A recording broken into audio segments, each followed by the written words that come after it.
Welcome to The Art of Medicine, the program that explores the arts, business, and clinical aspects of the practice of medicine. I'm your host, Dr. Andrew Wilner. Today, I'd like to welcome Dr. Gail Gazelle.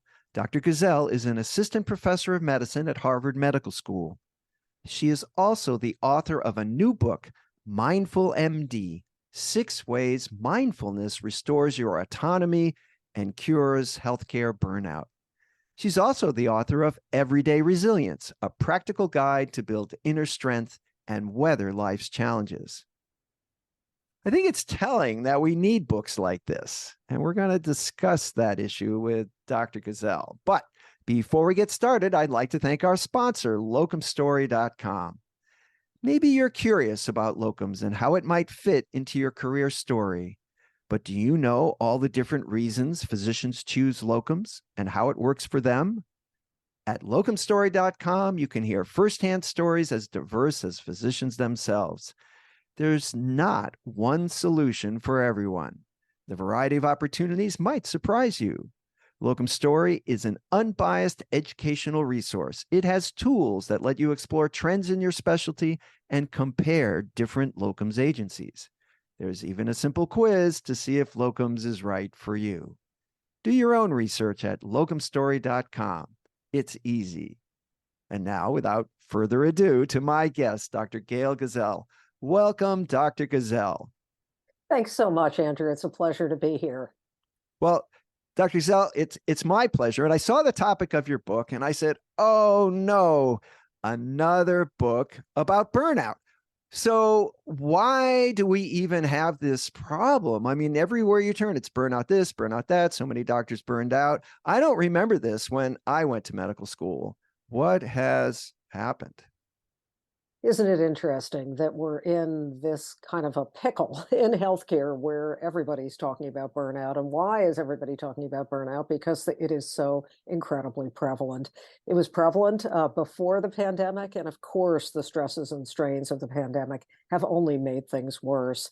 And when I think about my own burnout trajectory, I really struggled with burnout along the way. I was a busy internist and hospice physician. I was raising a son on my own. I had a busy academic career here at Harvard Medical School in Boston. And I never felt like I was good enough. When I was home with my son, I was guilty that I wasn't taking care of patients or reading the latest journal articles in my field. When I was at work, I felt tremendously guilty that somehow I should be doing more with my son. I should be a better parent. And I never felt like I was good enough here at Harvard Medical School or as a doctor. I was so busy comparing myself to everybody else and seeing where I came up short. And my own journey really was about figuring out how to get out of this. And that required not just changing bosses, not just changing locations, not just changing my electronic health record, but really changing the way I interacted with my circumstances. And just to add to that, I got coached along the way, found it life-changing, and became a coach. And I've coached over 500 physicians and physician leaders in the last 12 years. So let's talk more about burnout, but I do have some important ideas about why we physicians are really a setup for burnout and what we can do to move beyond it and really thrive in the careers we've worked so incredibly hard to build and develop. One thing you mentioned, you're at Harvard, and you said you didn't feel that you were, up to speed, right? And I'm sure there were plenty of people who were eager to point that out. One thing people don't realize about medical training is it's very competitive, and that doesn't go away. I don't know if that has much to do with the current problem of burnout, but I certainly remember that. More knowledge, more skill, more papers. I don't remember it being particularly a supportive environment. What do you think about that? I think that's a really important point. And before I dive into the topic, I'll just say that I cover this in my book, Mindful MD: 6 Ways Mindfulness Restores Your Autonomy and Cures Healthcare Burnout. And the first section of the book, which is the short half of the book, the short part of the book, is really what I think about as the roots of burnout. And you're touching on an important one here: comparisons, ratings, and rankings. When we think back on our medical school and residency and fellowship training, if that's relevant, all those comparisons with our peers. And guess what? It wasn't really focused on what we were excelling at. It was focusing on where we were coming short. And many of us internalized that metric. So, as you said, when I was moving forward in my career, here I am at Harvard Medical School. I published twice in the New England Journal. You'd think I'd be feeling great about myself. And yet my focus was somehow that I was falling short, that I wasn't as good as my peers, that somehow they were doing better at this whole thing of being a physician, academic or otherwise. And I think that that's a little bit of the backstory, one part of the backstory of why we are so prone to burnout. Another factor, which maybe you can relate to this from your training, and I think many of your listeners who aren't quite as white haired as you and I, Andrew, Thank you. is that the orientation was really perfect or a failure, right? We could easily be thrown under the bus on rounds. We could be pimped on rounds. We could be shamed on rounds, blamed if we didn't know one thing in the differential diagnosis of some rare disorder, right? And so we internalize that as well. And we carry this idea that somehow others are perfect and we aren't. And that really plants the seeds of the imposter syndrome, doesn't it? Again, something Mm. that is very erosive to our well being and that keeps us from really feeling good about all that we're accomplishing. There's so much more, but I'll let you ask another question, Andrew. Well, I do remember many instances of public humiliation when I was a resident in neurology at McGill. It was traditional once a week. There were rounds, patient was presented, and they would start with the most junior person to discuss the case. And the leader of the discussion was a senior faculty who would ask you questions until you didn't know the answer anymore. So Mhm. you always ended on a failure. And in fact, one of the Pimping lessons in a I've learned in my nutshell. personal life is, when things are going great, go out somewhere, a restaurant or the park, and things are good, everybody's having fun. It's like, let's leave. Let's leave right now while everything is great. And your memories will be, oh, we had such a wonderful time, rather than waiting for somebody to fall and get hurt, or the rain starts, or, let's leave when it's perfect. But that never happens in training. It's always on a sour note, a negative note, that you move on.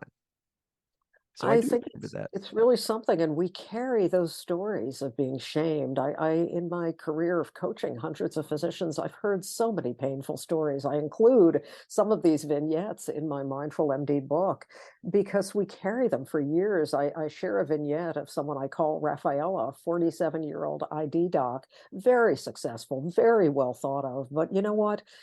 Every day she thought and came to mind a story of something that had happened when she was an intern over 2 decades earlier. A story very similar to what you're talking about being pimped, where she had made an error, not a serious error, but an error, and she had been blamed for that by her resident and then by her attending. And I share that vignette because I think it's something that almost all physicians and others in healthcare can relate to. We hold on to these stories. They're like Velcro in our mind and Teflon for all the good that we're doing. Oh, that's nothing. That's just my job. Oh, don't give me credit for that. And again, that sets the stage for burnout. So many physicians who are burned out are not able to focus on all the good they're doing, all the patients that they're helping, even if they have incurable chronic illnesses, which is so much of what we see in modern medicine. There's still so much good that they're doing with patient after patient. And yet they come to coaching and tell me, I'm not accomplishing anything, Gail. Nothing is going well. I'm not really succeeding in any way. And their head is hung low, their affect is down. They're going home at the end of the day, telling their wife or husband and kids about how miserable everything is. And they're going to bed and sleeping poorly because their focus is on what's not going well. There's a lot that isn't going well in healthcare. Don't get me wrong. I'm not trying to gloss over that. But in any day that a physician has, there are probably bright spots. There are probably things that that physician is doing well. There are probably vulnerable individuals that that physician is helping. And we need that sustenance in really the desert, the dry desert that we kind of find ourselves in the complex healthcare system we all work in. We need those moments of nourishment. Yeah, I'm going to recap a minute. So one of the concepts I think that you're telling us is that physicians, by virtue of their training, tend to focus more on their inadequacies and failures, which, are inevitable, rather than their successes.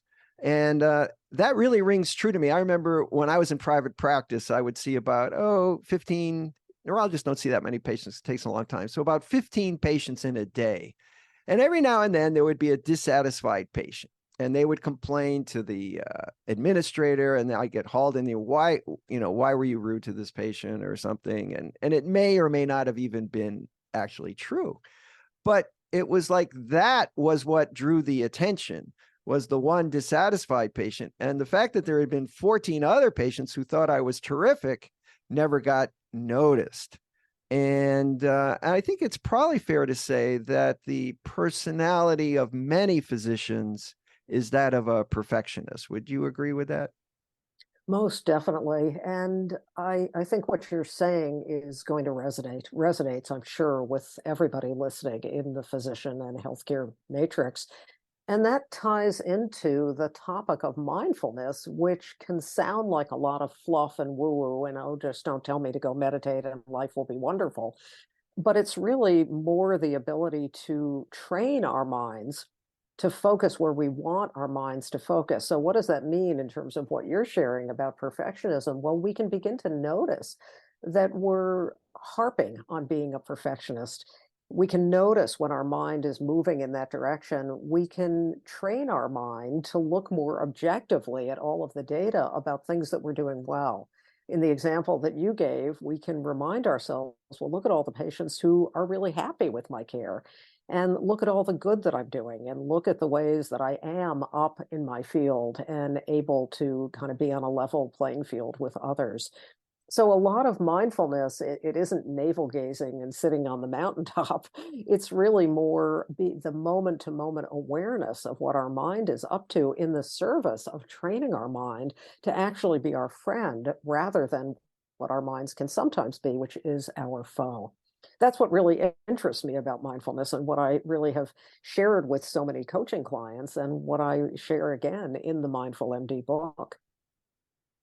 All right. I know one mindfulness trick that I've tried. I read it somewhere and I tried it a few times and I think it worked.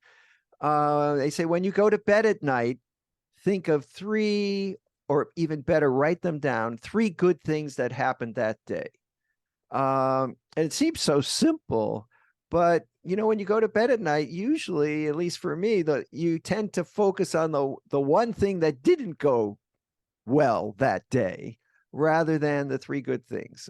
I don't know if that's one of your six, but what do you think about that little practice?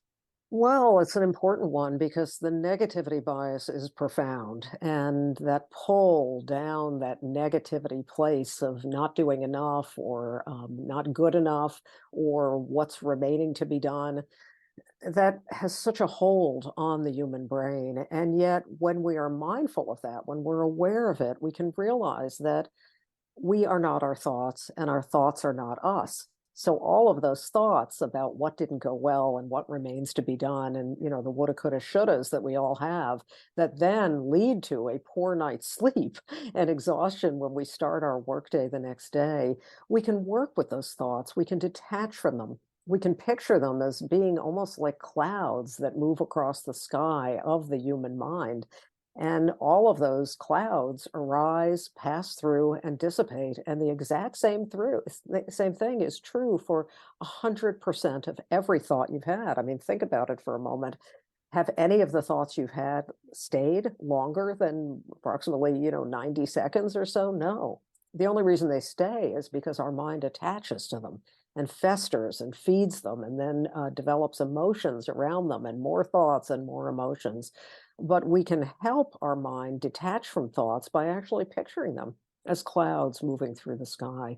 So that's something we can do around perfectionism, around perseveration, around difficult cases, around things that kind of get caught in our mind almost like sticky flypaper. We can build that ability to actually let them pass through. All right. Now, I don't want to spend a lot of time discussing, the problems in healthcare that are oppressing physicians, because I think, everybody's pretty well aware there's too many patients, there's insurance, there's pre-authorizations, there's low salaries, there's inept administrators, Plenty of there's all of that. COVID, there's all of that because I want to get to the solutions, these and what you articulate in your book before we run out of time. So let's talk about the 6 ways to fix these things, at least internally, so we can have a better day. Well, a lot of it comes down to really focusing on what any individual physician can control and what they can't. And that's a lot of what mindfulness is about. So, we talked about one of the 6 ways that mindfulness can restore your autonomy and cure healthcare burnout, and that is recognizing that you are not your thoughts. The second way is stepping out of mental stories, which are the amalgamation of all of the thoughts that we have. And just to share a brief vignette that I detail in the book, it's a physician, a well respected endocrinology leader, who came to coaching very dismayed about her career, didn't think she could continue. And when I asked her a little bit about her life as an endocrinologist, she said to me, Gail, it's all boring, miserable, and tedious. In other words, she'd gone into this field, endocrinology, because she loved the combination of the science and the human element. And yet, what was she facing? She was facing patients who didn't lose weight, who were seeing her because of obesity and wanting obesity meds. She was seeing patients whose A1Cs were through the roof and weren't following their diets. But was really interesting when I asked her how many times a day she had this thought that her practice was boring, tedious, and miserable, she laughed and she said, well, what do you mean, how many times a day? It's how many times an hour. And it turned out she was telling herself this story that her practice was boring, tedious, and miserable so many times a day that she wasn't seeing anything beyond that. She wasn't seeing the patients she helped, the patients she had good interactions with, the staff that she worked well with. So that's an example of the need to step out of mental stories. The third way is to reduce reactivity. So many of us physicians are walking around basically muttering under our breath.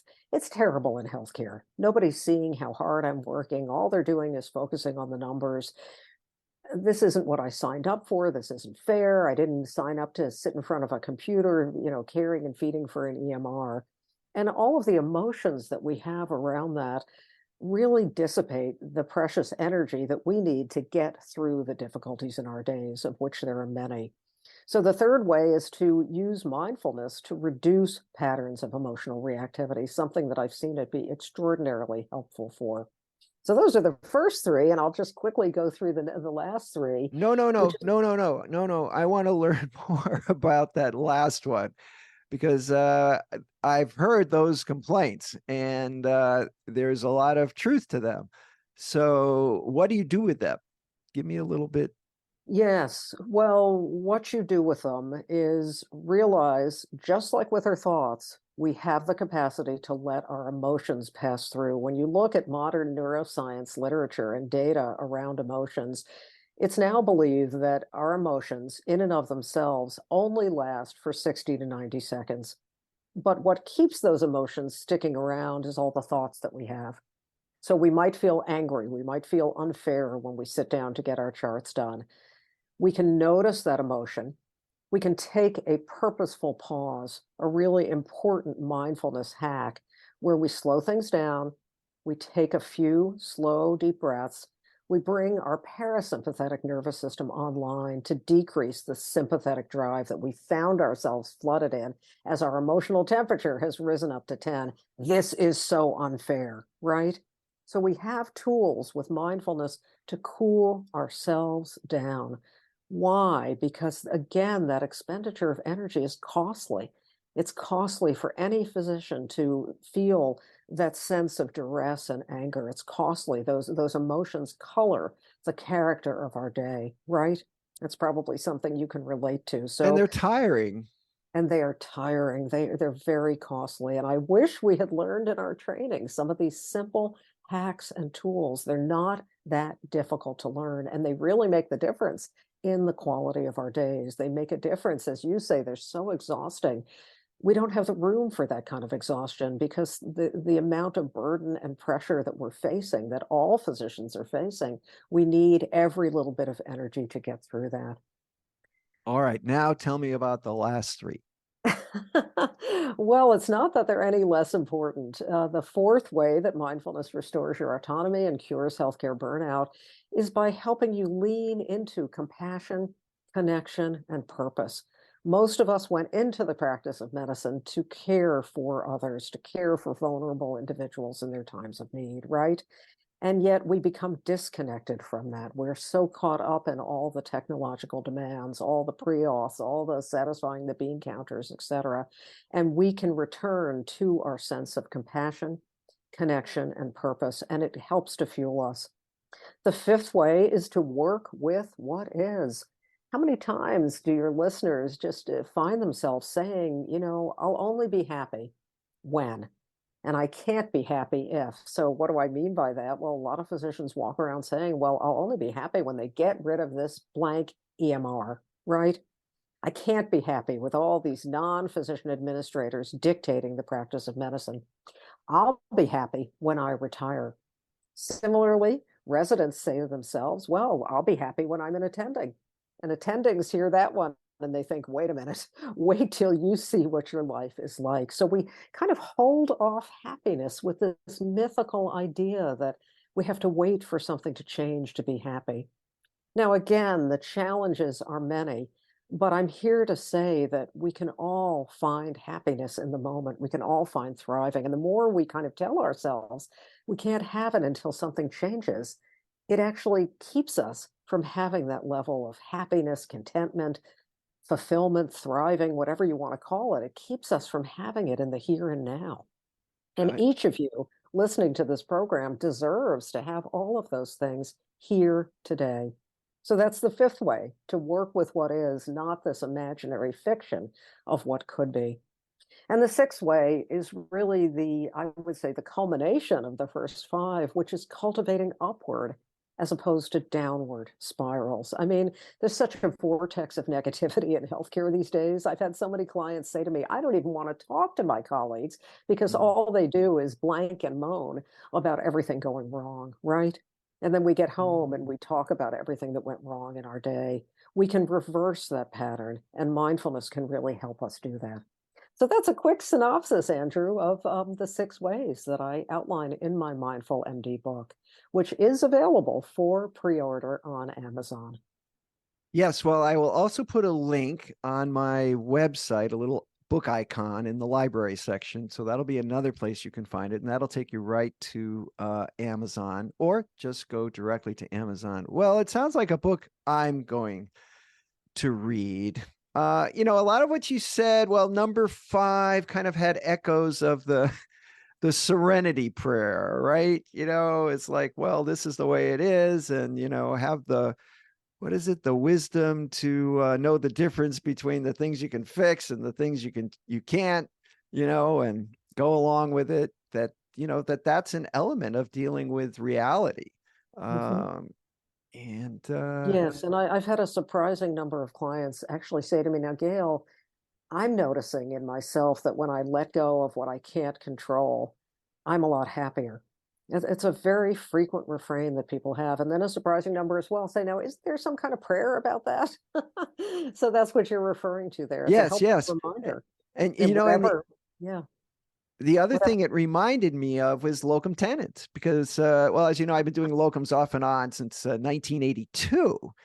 And when I do a locums assignment, I find it's more relaxing, even if the work is harder or more, and there are many challenges in a new place. And I think about that. It's like, well, why is that?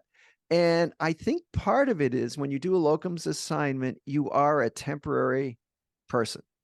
Mhm. And that going in. And so when you go in, you see all these things that aren't the way that they should be, which is often the reason they need a temporary person, because they don't have a permanent person. But it's not your job to fix those things. It's Mm, only your job to see patients, write your notes, and go home. mhm. And you don't even try. They don't want you to try. You don't have any credibility. You just showed up anyway. So, because those problems are not your problems, whereas when you're an assistant professor at Harvard, there's this hierarchy, there's the way things are, and maybe they're not the way they should be, and that there are committees to try and fix them, and it's all kind of exhausting. But it, correct me if I'm wrong. but Well, isn't it interesting? Because part of our training, and I touch on this in the Roots of Burnout section, is that we're taught that we can fix everything, right? We're taught that we can control the uncontrollable, which is the state of the human body ultimately. And we carry that over. And so we do walk around in our jobs thinking, well, they're doing this wrong, and I know the right way to do it, and why don't they just listen to me? And yet sometimes that gets in the way of our being more effective, because I want everybody listening, every physician out there, to be as skillful as possible in getting non-clinician administrators to listen. We have to have a seat at the table. We have to have our voice heard, but we have to be open to the voices of others as well. There are other people who bring a lot to the healthcare equation. And so what I explore in the book, and certainly in my coaching of hundreds of physicians, is how to be more resourceful so that you can expand your locus of control and make it as effective as possible. Because it's not about just standing by and watching kind of healthcare go down the drain, as many would say. It's about how to have a meaningful voice, which feels good, which is a sense of accomplishment. But again, we don't always learn that in our training, yet we can. yes, and you're doing it with Trying. with this book, and you have another book I saw about resilience.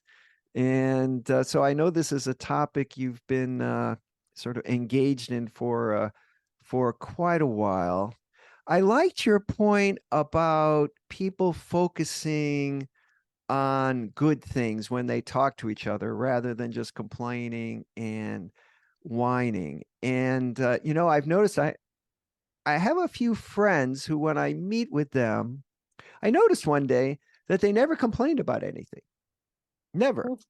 And it was as if their lives, I mean, they didn't boast or anything, but the things they would talk about were the positive things that had happened to them that day. And it just dawned on me. It's like, well, these are people that must have negative things that are happening to them too. For example, a real estate agent would tell me, oh, I'm working with this couple and they're trying to buy this house and we did this and we did that. And, not focusing on the other client that she had who, didn't show up or who didn't pay or didn't do what they were supposed to do, which I'm sure happens also. And I have a few friends like that. And then it dawned on me, maybe that's why they're my friends. You know how to pick good people. It's Yeah. that, without thinking about it, that they Mm. gravitated towards their positivity. Yeah. And I bet they do it intentionally. And so I think Mm. for physicians to do that with each other, to be intentional about there's this expression that's kind of trendy now, celebrate your wins. Mm. I agree with that. I have found that that is a very useful, it seems, kind of silly maybe, that of course you're going to have wins, but there are losses, and we certainly give Yeah. undue emphasis to those during the day, right? As you described. So maybe Well, it's a good idea to celebrate the wins. two things that I think are very interesting about that, Andrew. The first is if we pay attention to how it feels when we celebrate wins versus when we dwell on the opposite of wins, failures or difficulties. When we actually tune in and notice what our inner experience is, and furthermore, as you're talking about, when we notice what it feels like when we interact with somebody who's focused on their wins as opposed to the complaints. Because what I've seen for myself and for the physicians that I coach is that there's a greater sense of inner ease. There's a little Hmm. bit of an uptick as opposed to a downtick. So that's the first thing about focusing on wins. The second is, if you think about it, if you spend your life complaining about what isn't going well, the weather, the problems in healthcare, problems in your marriage or with your kids or whatever the heck it is, you get really good at that complaining muscle, don't you? And then you turn 70, 75, 80, and I hate to say it, but you become one of those elderly individuals, that kind of crotchety old man or old woman that we all notice and we think, oh, I don't want to be like that when I get older, right? So it's almost, the neuroplasticity part of it, that what we focus on grows stronger. And so, if you can work with your mind, if you can use a mindful approach to get to know your own patterns and what's in it for you, to focus more on what's going well, you can build that muscle as well. You can reclaim how your synapses actually connect to one another. That, what fires together wires together is an old adage, but you can explain, as the neurologist here, why there's actually a lot of truth to that, that we're understanding that on a neuroscience basis, that that is the truth. So if you don't want to become one of those whining elderly folks, you can start building your capacity to focus on what is going well, not in a Pollyanna, just put a smile on your face, everything will be great type of way, but in a realistic way. And I think that's really important for each and every one of us to do, to uplift all boats in healthcare rather than contributing again to that vortex of a downward spiral. Yes, the vortex is waiting for you out there. Indeed. Yeah, this has been terrific. I'm so pleased that you took the time to speak with us, and we're running out of time. But I have one quick. I think it's a quick question. When I was reviewing your materials, what are Schwartz Center rounds? Oh, interesting. Schwartz Center rounds are something that happens at a lot of hospitals across the country, which is a bringing together of clinicians, multidisciplinary, everybody on the healthcare team, to talk about some pressing issues. So there could be a really difficult case, there could be a premature death, there could be the chronic problem of the revolving door and understaffing. And it's an opportunity for people to come together and talk in a very real way about what that's like for them, to actually build community, which is so important. Again, one of my 6 ways: lean into connection, compassion, and purpose. So I don't participate in rounds. I don't run them myself. And yet there's something that's really been very positive in the healthcare landscape. Thank you. Thank you for that. I had never heard that term. Okay, well, we're going to wrap up. Is there anything you'd like to add? Well, thank you so much for having me on the show. And I really hope I've been able to dispel this idea of mindfulness just being this kind of out there thing, navel gazing, etc., and really helped your listeners to understand what's in it for them, to recognize that they're not their thoughts, to step out of stories, to reduce reactivity, to really not hand over their happiness to a broken healthcare system, because no physician has to do that. So those are really my probably my most important parting words. Very well said. Well, thank you, Dr. Gail Gazelle, for being a guest on The Art of Medicine. Thank you so much. Before we close, I'd like to give another thanks to our sponsor, locumstory.com, a resource where providers can get real, unbiased answers about locum tenens. I'm Dr. Andrew Wilner. See you next time.